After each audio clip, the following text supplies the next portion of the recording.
Picture this. High in the shadowed ridges of Appalachia, where the Kentucky hills swallow secrets like graves devour the dead, a ramshackle compound hunkers under eternal mist. Wooden walls rotting with unspoken sins. The air thick with the metallic tang of bloodlines twisted beyond redemption. He didn't know it yet, but his doctrine of purity was already a venom coiling through his veins, destined to birth monsters from the flesh he claimed as divine. And what happened within those fog-choked walls would echo through generations, a curse that turned family into a labyrinth of horror, where love curdled into something far darker. Subscribe to join us inside history's darkest rooms, and comment where you're watching from. Now, let us begin. In the dim haze of the early 20th century, when the Great Depression clawed at America's underbelly, Elijah Maddox emerged from the wilderness like a specter forged in isolation's forge. Born in 1902 to a preacher father who buried his own doubts in fire and brimstone sermons, Elijah inherited not just land, but a fractured faith, one that whispered of blood as the ultimate sacrament. The Maddox family had long shunned the world, retreating to 503 acres of unforgiving forest after Josiah Maddox, Elijah's grandfather, declared outsiders bearers of the mark of Cain. It was here, amid the gnarled roots that spiraled like veins beneath the soil, that Elijah's madness took root. He was no mere farmer, he was a self-anointed prophet, his eyes burning with the delusion that purity demanded concentration, blood folded upon itself, untainted by the profane. Elijah's psychological unraveling was a slow rot, born of paranoia that the outside world would dilute his divine essence. He saw visions in the fever dreams of his youth, spirals of light commanding him to preserve the line at any cost. This wasn't mere ambition, it was a soul-crushing delusion, where family became vessels for his ego, and love twisted into control. He penned over 300 pages of scripture in a black-bound book, its pages stained with ink that smelled of rust and regret, outlining unions that defied nature's laws. "The spiral must continue," he wrote, his hand trembling with fervor, believing that inbreeding would forge a superior race, immune to the world's decay. But in this obsession lay the haunting irony. He built a fortress against corruption, only to invite it through the very doors of his daughter's chambers, turning his haven into a prison of silence where screams were swallowed by the hills. The air in the compound hung heavy, like a shroud woven from damp earth and unspoken oaths. His crown of authority, invisible yet heavier with every heartbeat, pressing down on those he claimed to exalt. Sensory details assaulted the senses, the creak of floorboards under bare feet, the flicker of kerosene lamps casting shadows that danced like accusing fingers, the faint, acrid scent of unwashed bodies bound by blood and fear. Children were raised without mirrors, lest they see the deformities creeping in, their reflections forbidden as if truth itself were a sin. But the cruelty had only just begun. As the years deepened the isolation, Elijah's gaze turned inward, fixating on his eldest daughter, Miriam. At 14, she was a fragile bloom in the thorn-choked garden of his domain, her eyes wide with the innocence he would soon shatter. He declared her his chosen vessel, a term that masked the horror to come. In a ritual under the blood moon, he led her to the throne of revelation, a blood-stained chair bolted to the cabin floor, its arms carved with spiraling symbols that seemed to pulse like living veins. There, amid the choking silence of the forest, he consummated his delusion, her flesh-ripping agony muffled by a rag soaked in his twisted scripture. This was the extreme shock. Not a mere act of violation, but a ceremonial desecration where father became husband, and daughter bore the seed of her own undoing. Her cries echoed faintly through the ridges, but the prison of silence held firm. No one outside heard, and inside the family chanted prayers to drown the truth. In the end, his purity was just poisoned blood, one survivor later whispered, a quotable line that cuts like a rusted blade. Another, he called her daughter until she called him husband, then silence claimed them both. And the most chilling, the spiral twists, but it never breaks free. Her paranoia, bred from this cage of control, mirrors today's surveillance states, where privacy erodes under the guise of protection. Think digital trackers monitoring every move, echoing Elijah's watchful eye. What they did next defies imagination. Elijah's reign expanded, drawing in more daughters, as the compound grew into a labyrinth of shacks connected by dirt paths worn by fearful footsteps. He enforced the quiet seasons, periods where speech was forbidden, punishable by the silent cell, a 14-foot pit of darkness where dissenters rotted in isolation, their minds fracturing like brittle bones. But his fate was sealed, though he did not yet know it, as the first deformed child emerged, a harbinger of the madness to unfold. And in that blood-drenched moment, everything began to spiral. The major historical beat here was the founding of Elijah's incestuous doctrine, sealing the family's isolation and setting the curse in motion. Yet, as the ridges whispered folklore of Papa Ili's ghosts, the true horror lurked in the births to come. Chains of the bloodline. Pause here. What would you do in his place? Comment below and hit like if you're hooked. Would you escape the compound or stay for family? Poll below. The mist clung to the ridges like a shroud, veiling the compound where Elijah Maddox's spiral deepened its grip. By the 1940s, as World War II raged far beyond the hills, the Maddox lineage had become a grotesque tapestry, threads of blood woven too tightly, fraying into deformity and despair. Miriam, now a hollow shell of the girl she once was, carried the weight of her father's sin in her swollen belly. The major historical beat unfolded in the dead of night. The birth of Isaac, a child who was both son and grandson, emerging into a world that already condemned him. This event marked the first tangible fracture in the family's facade, as inbreeding's curse manifested in flesh, turning the cradle into a vessel of horror. Elijah's psychological insight lay in his raging ambition, a rotting core that disguised itself as divine purpose. He viewed each birth as validation, but beneath it simmered a delusion of grandeur, where control over life and lineage fed his ego like blood to a leech. He paced the cabin during labor, reciting from his black book, his voice a gravelly thunder that drowned Miriam's soul-crushing wails. "Pain is the forge of purity," he intoned, ignoring how his actions bred not strength, but fragility, a haunting irony, for he who sought immortality through blood only accelerated its decay, his throne of revelation becoming a gilded grave for generations unborn. Vivid sensory details painted the scene, the metallic bite of blood mingling with the earthy rot of the birthing room, the flicker of a single candle casting elongated shadows that twisted like the family's roots, Miriam's skin slick with sweat that gleamed like decaying gold under the dim light. Her crown of motherhood felt heavier than chains, each contraction a reminder of the prison she inhabited, her body the cradle of a curse that whispered through her veins. But the cruelty had only just begun. As Isaac's cries pierced the silence, weak, malformed, the family gathered in ritual, their faces masks of forced reverence. Elijah examined the infant, noting the fused fingers and asymmetrical jaw with a nod of approval, declaring them marks of the spiral's favor. Yet in private, madness gnawed at him. He dreamed of failures, of bloodlines unraveling like frayed rope. This fed his paranoia, leading to harsher edicts. Girls isolated at puberty, boys taught to enforce the doctrine with fists if needed. His fate was sealed, though he did not yet know it, when more children followed, each bearing the stigmata of inbreeding. The extreme shock came with the quiet season enforcement. One daughter, rebelling against her impending union, woke with her lips sewn shut using threads of her own hair, the needle's puncture a flesh-tearing scream silenced before it began. Elijah performed it himself, his hands steady as stone, whispering, "Silence preserves the line," as blood trickled like crimson tears. This act, raw and unavoidable, unfolded in slow-motion horror, her muffled agony a symphony of the family's broken order. The cradle rocked, but it was filled with thorns, a quotable echo from a hidden journal.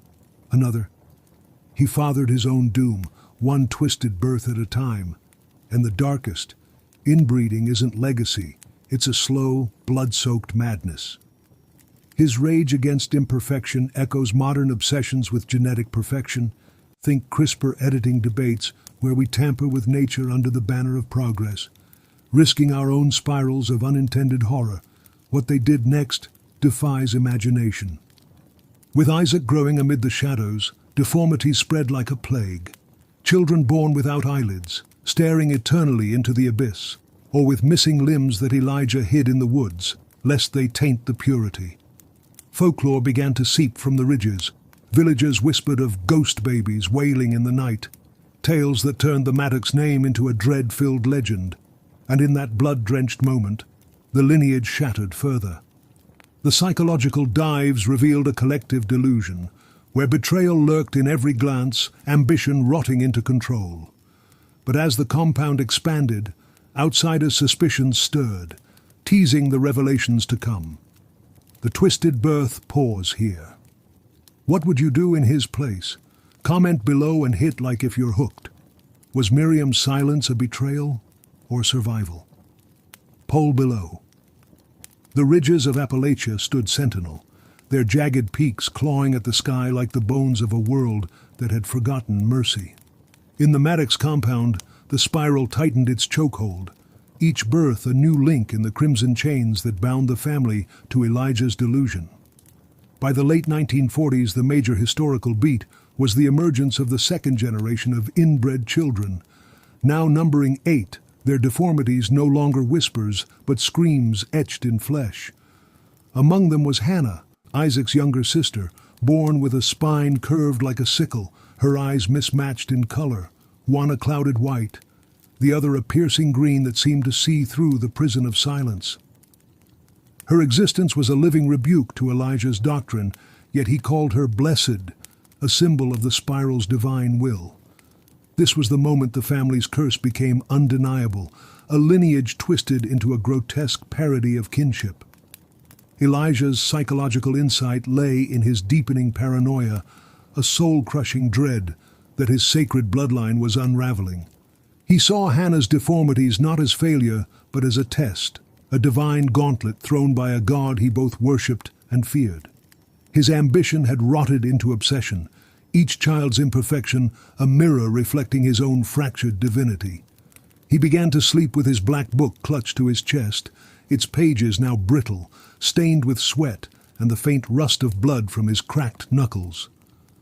"The spiral demands sacrifice," he scrawled, his handwriting jagged as the ridges outside. But the haunting irony was stark. He sought to forge a perfect race, yet each birth carved deeper wounds into the family's soul, their bodies decaying gold in a dynasty built on ash. Sensory details suffocated the compound. The air was thick with the sour stench of unwashed skin and the coppery tang of blood from Hannah's frequent seizures, her frail body racked by convulsions that rattled the wooden walls. The throne of revelation, now weathered, creaked under Elijah's weight as he sat, staring at his children with eyes like cold stone, their deformities a crown he could not remove. The flickering candlelight cast shadows that writhed like the twisted limbs of his offspring, each flame a reminder of the fire he believed burned in their blood. But the cruelty had only just begun. The extreme shock came in the form of a ritual purge, a moment designed to sear itself into memory. When Hannah's seizures grew too frequent, Elijah declared her impure, a betrayal of the spiral's promise. In the dead of night, under a sky bruised with storm clouds, he led her to the silent cell, the 14-foot pit that had broken so many before. But this time he descended with her, wielding a branding iron heated in the compound's forge. With the family chanting above, he pressed the glowing spiral into her chest, her flesh-tearing screams swallowed by the pit's darkness. "Purity through pain," he intoned, as the smell of charred skin rose like a prayer. The act was not just punishment, but a spectacle, a viral-ready horror that cemented his control, her agony a warning to others who might defy the bloodline's chains. His love was a brand that burned forever, a survivor later wept, a quotable line that cuts like a blade through the heart.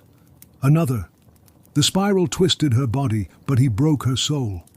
And the darkest, "In the pit, screams became the only truth." Hannah's suffering mirrors today's cult-like obsessions with conformity. Think social media echo chambers, where dissent is silenced with digital brands, exiling the nonconformist to a modern pit of isolation. What they did next defies imagination.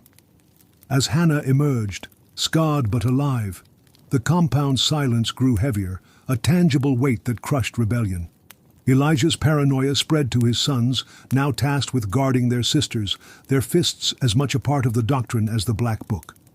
But whispers from the outside world began to pierce the ridges. Hunters spoke of strange cries, of children with faces wrong as sin, and the folklore grew, drawing curious eyes to the compound's edge. And in that blood-drenched moment, the spiral began to crack. The major beat of Hannah's branding marked a turning point, where physical deformities became impossible to hide, and Elijah's control teetered on the edge of collapse.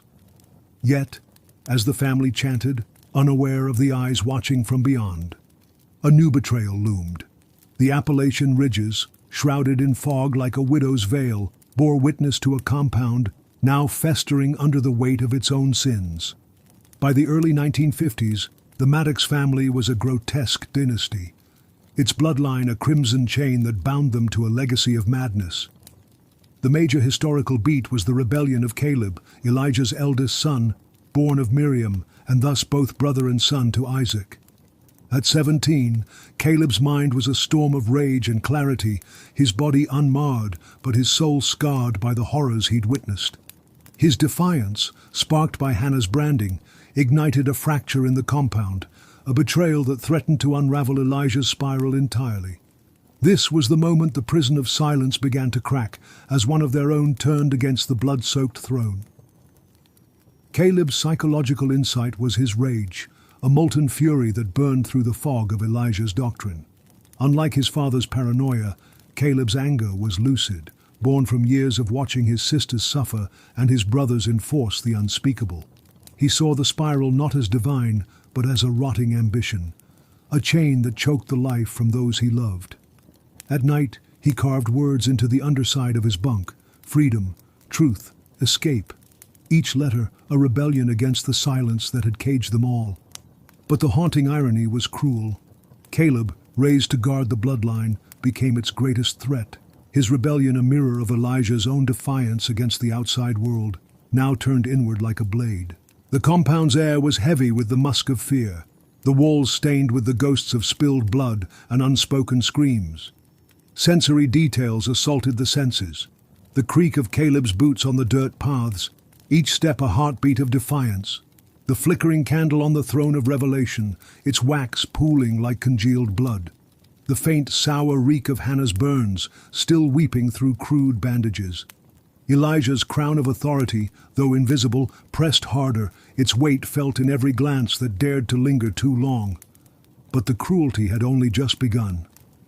The extreme shock unfolded in a moonless night, a moment of visceral betrayal that would haunt the ridges forever. Caleb, driven by rage, stole into the silent cell, intending to free Hannah and others. But Elijah, ever watchful, had anticipated dissent.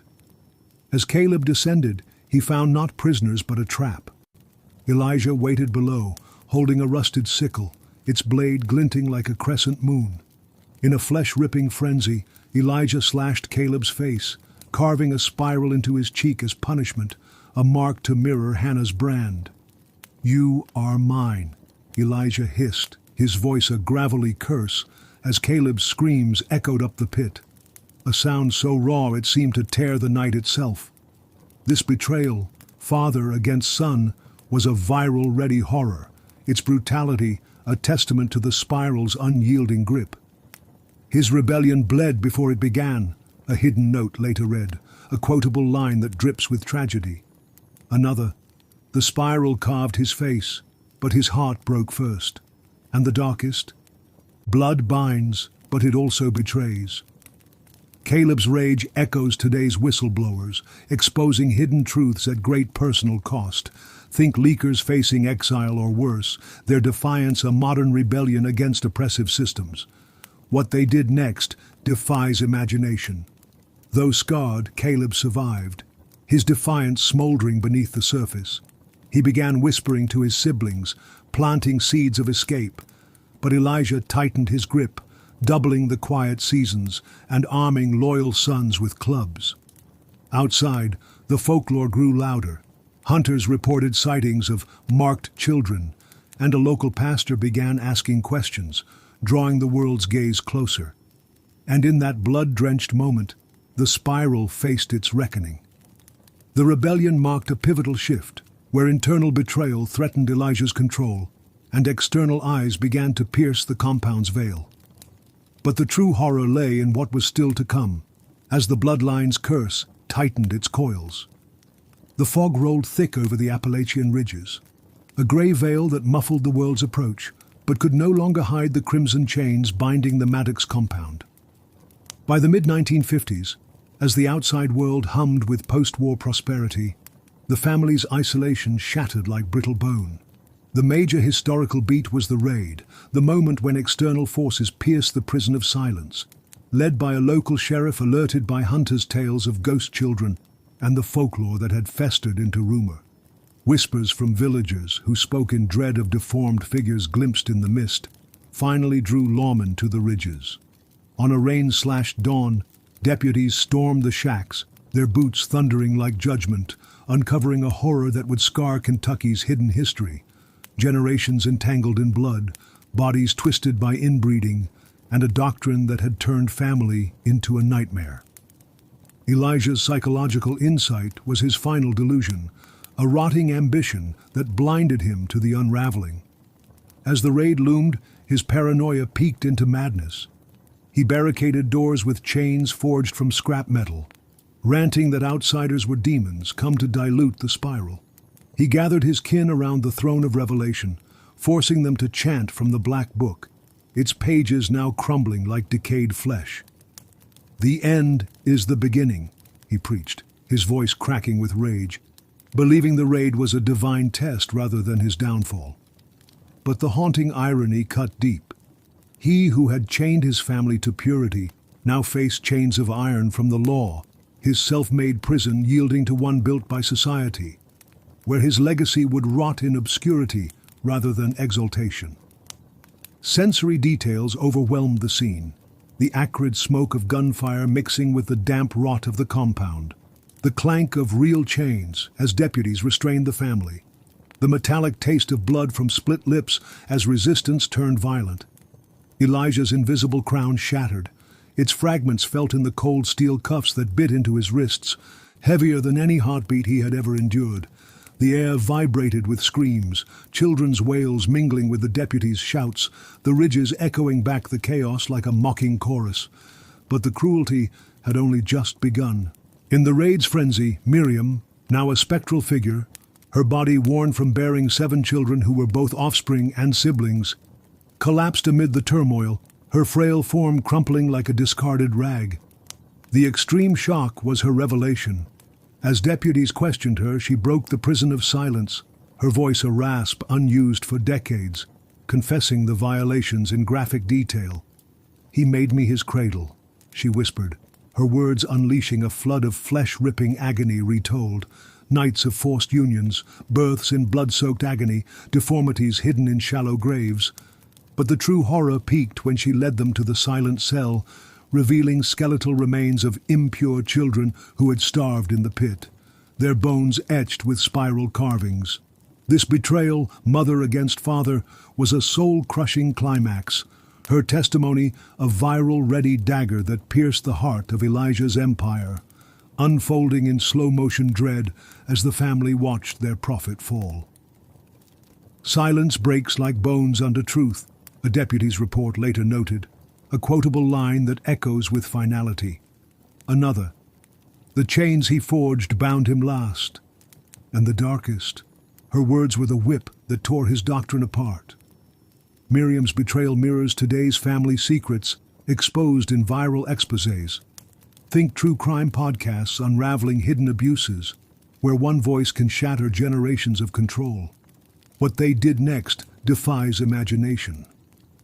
Elijah was dragged away, his eyes wild with disbelief, as the children were taken into care. their deformities catalogued like evidence of a war crime. Caleb, scarred but unbroken, testified against his father, his rage fueling the prosecution.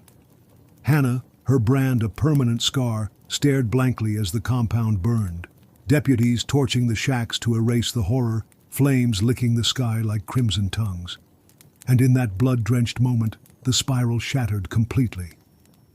The downfall marked the end of Elijah's reign, but the lineage's curse lingered in the survivors, madness and deformity, a folklore that villagers repeated with dread. Yet as the ridges reclaimed the ashes, a philosophical shadow loomed over the legacy. The raid's reckoning. Pause here. What would you do in her place? Comment below, and hit like if you're hooked. Would you testify or stay silent? Poll below. The ridges of Appalachia, once guardians of secrets, now stood silent as the fog lifted, revealing scars etched into the earth where the Maddox compound had festered. Elijah, convicted of unspeakable crimes, rotted in a state prison until his death in 1962. His black book burned to ash, the spiral doctrine reduced to whispers in court transcripts. Miriam lived out her days in a distant asylum, her mind a labyrinth of memories where love and horror intertwined, dying alone in 1978 with the names of her children, siblings and offspring, carved into her bed frame like a final confession. The surviving Maddoxes scattered, some vanishing into anonymity, others bearing the physical and mental deformities that turned them into outcasts. Their bloodline a cautionary folklore echoed in village tales of Papa Illy's ghosts. The crimson chains that had bound them rusted at last, crumbling under time's indifferent weight, but the echoes lingered, generations haunted by a curse born of isolation. In this slow unraveling, the family's tragedy posed a philosophical question. What is the true cost of purity when ambition twists kinship into cruelty, and legacy becomes a chain we cannot break? Elijah's madness, rooted in a delusion of control, reminds us that power unchecked devours its own, leaving behind not empires, but ruins of the soul. The prison of silence, once impenetrable, dissolved, but the horror it concealed scarred the ridges forever, a testament to how isolation breeds monsters from the flesh we hold dear. This echoes in today's power struggles. Think the 2025 exposés on secluded cults in rural America, where hidden abuses surface amid calls for oversight. What do you see? Comment. And that was the price of the bloodline's embrace.